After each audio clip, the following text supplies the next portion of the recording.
Ferramenta nenhuma salva um projeto. O que salva é a forma como você pensa. Neste episódio da minissérie, eu vou trazer insights de onde o FEMEA realmente faz diferença na vida real.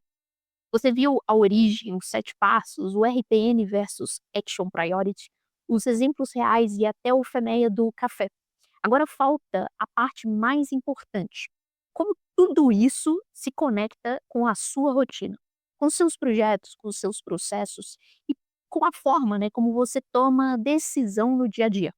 Porque o FEMEA ele não existe para preencher formulário, e nem pode existir por isso. Ele existe para mudar o comportamento.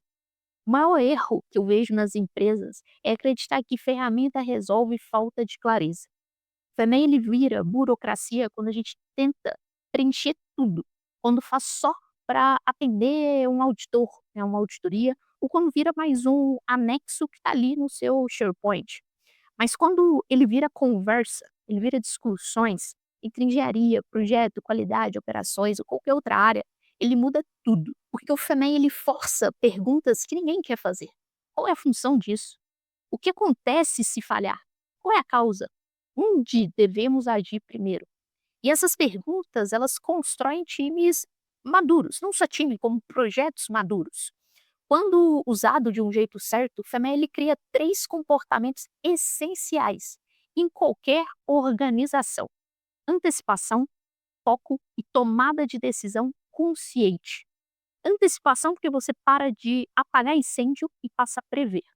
Foco porque você para de tratar tudo como urgente.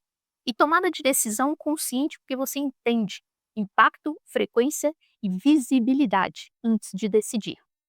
O FEMEA ele cria uma cultura onde risco não é problema, risco é informação. E informação vira decisão. Isso parece no mundo real de várias formas. Em projetos, por exemplo, quando você faz um FEMEA, né, de projeto, você alinha expectativas e papéis antes do kickoff. Reduz retrabalho e elimina conflito. Você antecipa as falhas que travam a comunicação e onde agir antes do atraso realmente aparecer. Ok? Em produtos, o FEMEA expõe o elo fraco antes que ele apareça no teste, em algum teste de validação ou no próprio cliente, né. Algum material inadequado, fornecedor errado, uma especificação mal escrita, tudo isso aparece antes de virar um custo, antes de virar um atraso ou antes de virar um recall, por exemplo, na indústria automotiva. Em processos, né, o FEMEA ele revela instabilidade, setup inconsistente, falta de padronização, falhas de inspeção, coleta de dados incompleta. E, a partir disso, você transforma operação reativa em uma operação mais previsível. E tem algo mais importante, né? O FEMEA ele conecta áreas que normalmente não se conversam nas empresas.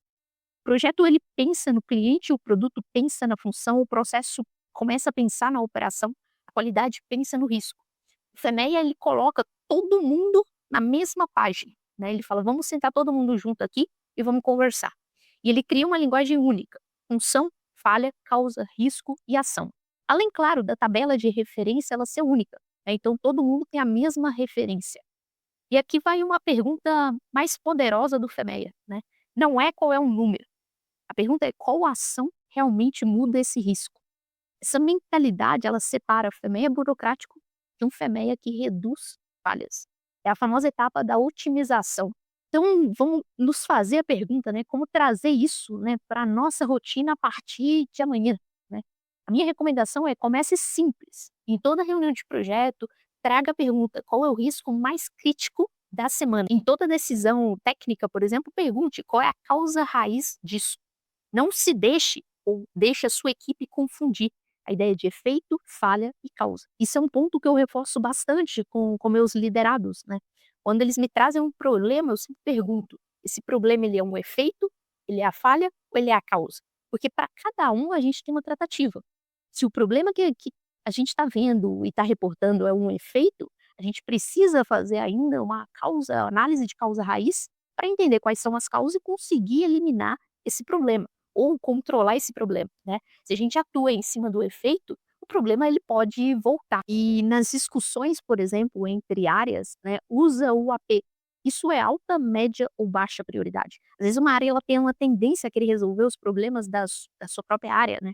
Porém a gente tem que olhar como um todo e entender qual que é a prioridade. Você não precisa criar um FEMEA enorme.